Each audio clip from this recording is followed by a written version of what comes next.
नमस्कार, battle of Bengal देख रहे हैं आप। मैं हूं आपके साथ पूजा। पश्चिम बंगाल में बीजेपी की शुभेंदु सरकार ने अपना पहला पूर्ण बजट पेश कर दिया है। शुभेंदु सरकार ने बजट में 1 लाख सरकारी नौकरियों से लेकर महिलाओं को फ्री बस सेवा, डीए में 20% की बढ़ोतरी समेत कई बड़े बड़े ऐलान किए हैं। बजट में इस बार सबसे ज्यादा पैसा महिलाओं, बच्चों, गाँव के विकास और शिक्षा पर खर्च किया जा रहा है। तो वहीं इस बार बंगाल में मदरसा एजुकेशन का बजट घटाकर आधा कर दिया गया है। तो शुभेंदु अधिकारी के बजट से कैसे ममता को बड़ा झटका लगा है, आज इस पर चर्चा करेंगे। पर इसी बीच महुआ मोइत्रा की मुश्किलें बढ़ती नजर आ रही हैं। तृणमूल कांग्रेस के 20 बागी सांसदों ने महुआ मोइत्रा के खिलाफ कोर्ट जाने का फैसला किया है। इन सांसदों ने एक बैठक करके तय किया कि वो महुआ मोइत्रा पर मानहानि का केस दर्ज करेंगे। इसी के साथ तृणमूल कांग्रेस के बागी खेमे ने अभिषेक बनर्जी को एक प्रस्ताव पारित कर पार्टी से निलंबित कर दिया। वैसे बात सिर्फ यही नहीं रुकी है, इस बागी गुट ने ममता बनर्जी को भी बड़ा झटका देते हुए पूर्व कैबिनेट मंत्री और हावड़ा मध्य के विधायक अरूप रॉय को पार्टी का नया अध्यक्ष नियुक्त कर दिया है। कोलकाता के न्यू टाउन स्थित एक होटल में हुई इस आपात बैठक में करीब 60 विधायकों और कोलकाता नगर निगम के 70 पार्षदों ने हिस्सा लिया था। तो ममता अभिषेक को बागी गुट ने कितना बड़ा झटका दिया, इस पर भी चर्चा करेंगे। मेरे साथ स्टूडियो में मौजूद हैं कैपिटल टीवी के editor in chief doctor Manish Kumar और एग्जीक्यूटिव एडिटर राजीव जी। सर, आप दोनों का बहुत बहुत स्वागत है। धन्यवाद। सर, बजट तो काफी अच्छा आया है और ऐसा बजट आया है कि ममता खेमे की तरफ से कोई भी नेता अभी तक बजट पर कुछ कह नहीं रहा है। नहीं, वो कह नहीं इसलिए नहीं रहा है कि इन लोगों ने तुरंत तुरंत मीटिंग बुलाई और ममता बनर्जी गुट, आपने सही कहा, टीएमसी की तो अब नहीं रही, उसके ऊपर आगे डिस्कस करेंगे हम लोग। ममता बनर्जी ने फौरन ये डिक्टेट पास किया सब लोगों को कि कोई भी व्यक्ति इस बजट के ऊपर कोई बातचीत नहीं करेगा, मीडिया में कोई बयान नहीं देगा, कोई अनर्गल। जैसे क्या होता है कि जैसे हिंदुस्तान में ये रिवायत रही है कि जैसे ही कोई बजट आता है, आप केंद्र में भी देखिएगा, जैसे ही बजट खत्म हुआ, ज्ञानी पुरुष राहुल गांधी, तेजस्वी यादव और अखिलेश यादव जैसे ज्ञानी लोग जो है आ जाएंगे, ये जन विरोधी है, वो अडानी अंबानी के लिए दिया गया है, ये किया गया, वो 10 तरह की चीज़, इसमें जो है मिडिल क्लास के लिए कुछ नहीं, वो एक कोरम पूरा करना होता है। लेकिन ममता बनर्जी ने कहा कि खबरदार, कोई नहीं बोलेगा, क्योंकि इस बजट में अगर आप इसको क्रिटिसाइज करोगे तो जो कुछ भी समर्थन है वो सब भी भाग जाएंगे। कारण सबसे बड़ा चपेटा जो लगा है कि 60% से ज्यादा जो मदरसा बोर्ड को और ये मुसलमानों को आप पैसे दिया करते थे, कोई 5700 करोड़ रुपए के आसपास, घटा करके 2117 कर दिया गया है। जाओ खेलो अब।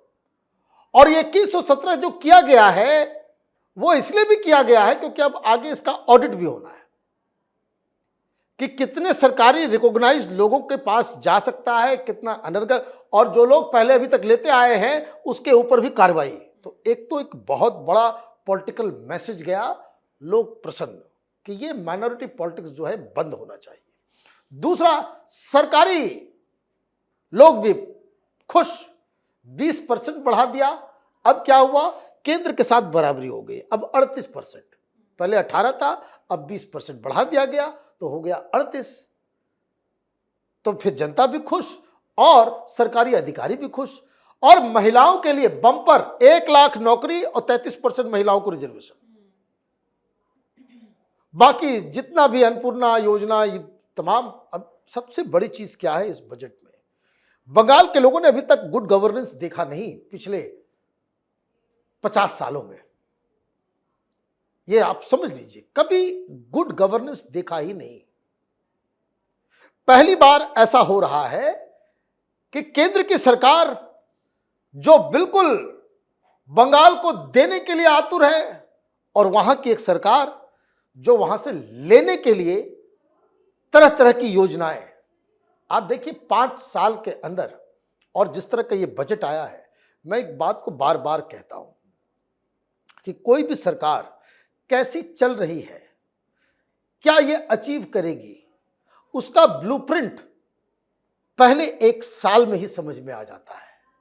अभी तो 1 महीना बीता है और जिस तरह का बजट आया है ये ठीक वैसा ही है कि जैसे अभी वैभव सूर्यवंशी ने 11 बॉल में हाफ सेंचुरी मार करके वर्ल्ड रिकॉर्ड बनाया है। यही काम शुभेंदु सरकार कर रही है। बिल्कुल, बजट तो काफी अच्छा है जिसकी उम्मीद भी नहीं थी, लेकिन ये बजट ममता बनर्जी के लिए कितना बड़ा झटका साबित हो सकता है? देखिए, ममता बनर्जी के लिए समस्या इस बात के लिए है कि एक भी ग्रुप को शुभेंदु अधिकारी के नेतृत्व वाले इस बजट ने छोड़ा नहीं। कोई भी ग्रुप ऐसा है ही नहीं जो कह सके कि नहीं नहीं हम आपसे नाराज हैं, एक को छोड़कर, यानी कि मुसलमानों की बात कर रहे हैं। ममता बनर्जी केवल मुसलमानों के वोट से वो जीत नहीं सकती, और अभी मुसलमानों के वोट के दावेदारों की संख्या जो बढ़ी है, कांग्रेस में जो जश्न मनाया जा रहा है कि चलो ममता बनर्जी गई, अब भारतीय जनता पार्टी वर्सेस कांग्रेस होगी, मध्य प्रदेश की तरह, राजस्थान की तरह। यहां पर हम दोनों लड़ेंगे, कम्युनिस्ट भी गया, ममता बनर्जी भी गई। लेकिन शुभेंदु अधिकारी के इस बजट में आगे 2029 के लिए ममता बनर्जी का सारा प्लान फेल हो गया। वो कह रही थी नहीं, अकेले दम पर हम पार्टी को खड़ा कर लेंगे, फिर से जिसको जाना है वो जाए। अब वो वापस आ भी नहीं सकती है, क्योंकि एक एक वर्ग का ध्यान रखा गया, इंडस्ट्री के लिए पैकेज दिए गए और इंडस्ट्रियलाइजेशन को प्रमोट किया गया है। रेवेन्यू जनरेशन का ध्यान रखा गया, क्योंकि पश्चिम बंगाल की बात है, आप केंद्र सरकार से पैसे ले लेकर पश्चिम बंगाल में खर्च नहीं कर सकते, नहीं तो फिर से विवाद खड़ा हो जाएगा कि केंद्र सरकार इतना पैसा पश्चिम बंगाल को कैसे दे सकती है। इसलिए रेवेन्यू जनरेशन का बेहतर तरीका देखा गया, इंफ्रास्ट्रक्चर बढ़ाए गए, और फिर इन्वेस्टमेंट को अट्रैक्ट करने के लिए सिंगल विंडो सिस्टम, बेहतर तरीका अपनाया जाएगा। ट्रेड यूनियन काम नहीं करेगा, अब ये ट्रेड यूनियन खत्म हो गया।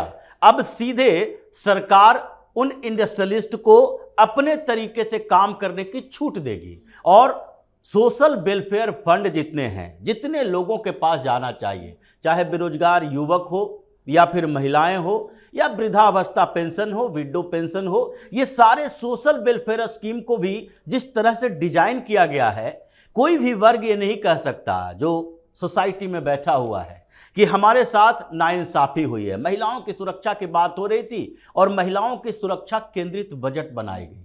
ये हर जगह पर सब डिवीजन में महिला पुलिस थाने, यानी ब्लॉक से ऊपर सब डिवीजन होता है, एक महिला पुलिस थाने होंगे। अब वहां पर महिला ही अधिकारी होगी, महिला पुलिस वाली होगी।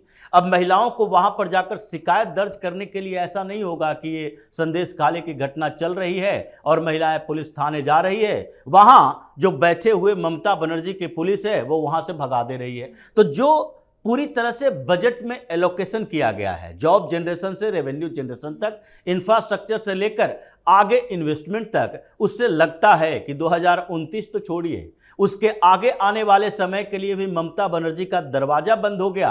अब वो यही परेशानी उनकी है कि सर्वाइवल के जो प्लान बना रहे थे कि नहीं नहीं हम बाहर निकलेंगे, लोग हमारे पीछे पीछे आ जाएंगे, अब वो प्लान भी इनका चौपट हो गया। बिल्कुल, तो शुभेंदु अधिकारी तो जबरदस्त फॉर्म में, और साथ ही फॉर्म में ये जो बागी सांसद है वो भी बड़े दिख रहे हैं, क्योंकि बताया जा रहा है कि महुआ मोइत्रा ने जो एलिगेशंस लगाए थे कि पैसे लेकर इन्होंने पाला बदला, अब उसके खिलाफ मानहानि का मुकदमा दर्ज करने की तैयारी है, ये कोर्ट जाएंगे। देखिए, बहुत लोगों को चस्का लग गया सोशल मीडिया का। आजकल देखिए कई सारे घर बर्बाद हो जा रहे हैं। वो रील्स बना बना करके लोगों ने अपने जीवन में बहुत सारी समस्याएं उत्पन्न कर ली हैं। यही समस्या जो है, इसी बीमारी की शिकार हुई हैं महुआ मोइत्रा। अरे वो संजय राउत ने कुछ लिखा, आप कूद पड़े। अरे संजय राउत ने लिखा कि भाई 15 करोड़ रुपए जो है दिए गए हैं और उसमें जो है साहब लोग चले गए हैं, वो कूद पड़ी आकर के। अरे 15 करोड़ बड़ा सस्ता में बिक गए, हमारे वाले तो 40 करोड़ रुपए लिए हैं। 4 करोड़ रुपया जो है वो अभी लिया, और अगले 36 महीने के लिए 1-1 करोड़ रुपया इनके बैंक अकाउंट में हर महीने आता रहेगा। 3 लोगों ने तुरंत जो है वीडियो कॉल पे मीटिंग बुला ली कि भाई इस सब चीज़ों को रोकना ज़रूरी है। ये इस तरह का एलिगेशन लगा करके ये हम लोगों को जो बदनाम किया जा रहा है, इसके ऊपर क्रिमिनल डिफेमेशन कर देना चाहिए। तो क्रिमिनल डिफेमेशन हो गया, लेकिन बड़ी बात क्या है, इसको समझना जरूरी है।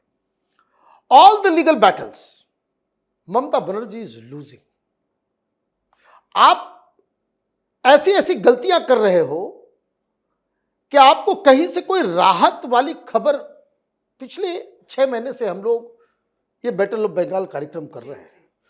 कई बार मामला हाई कोर्ट में गया, सुप्रीम कोर्ट में गया, लोकल कोर्ट, हमने आज तक नहीं सुना कि ममता बनर्जी को बहुत बड़ी जीत और बहुत बड़ी राहत मिली है। अब इसलिए अब एक अगला लीगल बैटल जो है वो उसका जो है वो शुरू हो गया है। अरूप राय को बना दिया भाई अध्यक्ष।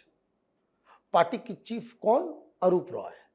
अब भाई ममता बनर्जी फिर कौन? बैंक अकाउंट सीज हो गया, वो ताला बंद हो गया, वो छटपटा रहे, हाईकोर्ट चले गए अभिषेक बनर्जी आज कि मेरे ताला खुलवा दो भाई, पैसे पड़े हुए हैं वहां पे 1400 करोड़ रुपए के आसपास है। और वो साबर सेल ने कहा कि नहीं, पहले तय हो जाए कि भाई असली टीएमसी कौन है।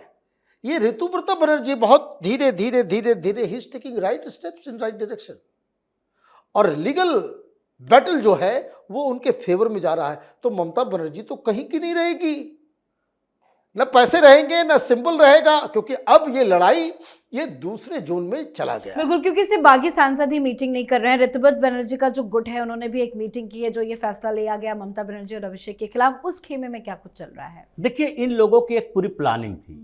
इनको पहले विधायक दल संसदीय दल को तोड़ना था, क्योंकि विधायक दल और संसदीय दल के आधार पर आप पॉलिटिकल पार्टी के चेयरपर्सन को या फिर उसके जितने भी लोग जो ऑफिस बियरर हैं उसको नहीं हटा सकते। उसके लिए आपको संगठन के लोगों को अपने साथ जोड़ना पड़ेगा। तो लेजिस्लेचर पार्टी के अंदर इन लोगों ने फूट डाल दी। उसके बाद नीचे के लेवल पर, यानी कि निकाय चुनावों में जो जीत कर आए हैं, वो पार्षदों को अपने साथ कर लिया। कई जगह पर पार्षदों ने इस्तीफा दिया, कुछ भारतीय जनता पार्टी के साथ भी आए, कुछ इन लोगों के साथ भी जुड़े। तो अब पूरा का पूरा ये कोरम इनका पूरा हो गया। इसका मतलब ये है कि अब ऋतुव्रत बनर्जी के पास या इस खेमे के पास ये जो टीएमसी के अंदर डिस्ट्रिक्ट प्रेसिडेंट है उसकी संख्या ज्यादा होगी, इसके जो ऑल इंडिया लेवल पर जो संगठन बनाए गए हैं उसकी संख्या ज्यादा होगी। उसके बाद इनका जो टीएमसी का वर्किंग प्रेसिडेंट से लेकर नीचे के अधिकारी जो होते हैं उसमें, और फिर इसके दूसरे नेता तो पहले से ही शामिल हैं। तो ये पूरा कोरम हो गया होगा कि नहीं, अब हमारे पास 50% से ज्यादा इनके पदाधिकारियों का समर्थन है। तो इसका मतलब है कि पार्टी के ऊपर हमारा होल्ड हो गया। अब ममता बनर्जी इसको लेकर सुप्रीम कोर्ट, हाई कोर्ट जाती रहे, तो इसलिए इन्होंने बैठक बुलाई, कोरम पूरा हो गया और ममता बनर्जी, अभिषेक बनर्जी दोनों, इन दोनों को पार्टी विरोधी गतिविधियों के लिए बाहर कर दिया। सस्पेंड हो जाओ आप। अगर आप इसी तरीके से हमारे खिलाफ बोलते रहे, यानी कि पार्टी प्रमुख तौर पर टीएमसी इन लोगों के पास है और इन्हीं लोगों के खिलाफ आप बात कर रहे हो, तो फिर इन्होंने सस्पेंड कर दिया है। अब उस सस्पेंशन के खिलाफ भी जाएं, जैसे अकाउंट फ्रीज होने के खिलाफ गए, सस्पेंशन के खिलाफ जाएं, और नहीं तो अब ये पूरे के पूरे प्रक्रिया को देखते हुए ये सारे लोग बैठेंगे और फिर जितने पदाधिकारियों का सिग्नेचर, जैसे सांसदों का, विधायकों का रहा, इन सब को ले जाकर अब चुनाव आयोग को देंगे कि ये पार्टी हमारी है और ममता बनर्जी, अभिषेक बनर्जी को हम इससे बाहर करते हैं। बिल्कुल, बहुत बहुत धन्यवाद सर आप दोनों का। धन्यवाद। तो पश्चिम बंगाल की राजनीति में भूचाल मचा हुआ है। टीएमसी के बगावती गुट ने ममता बनर्जी और अभिषेक बनर्जी को उनके पद से सस्पेंड कर दिया है। ये एक्शन ममता अभिषेक के लिए काफी शर्मनाक है। तो वहीं इसके अलावा इस गुट ने अभिषेक बनर्जी को ऑल इंडिया जनरल सेक्रेटरी के पद से भी सस्पेंड कर दिया। तो दूसरी तरफ अब महुआ मोइत्रा की भी सांसदी खतरे में आ गई है। बागी सांसदों ने महुआ मोइत्रा के खिलाफ बिगुल फूंक दिया है। तो इन तमाम खबरों पर आप भी अपनी राय कमेंट करके लिखिएगा। देखते रहिए कैपिटल टीवी। नमस्कार।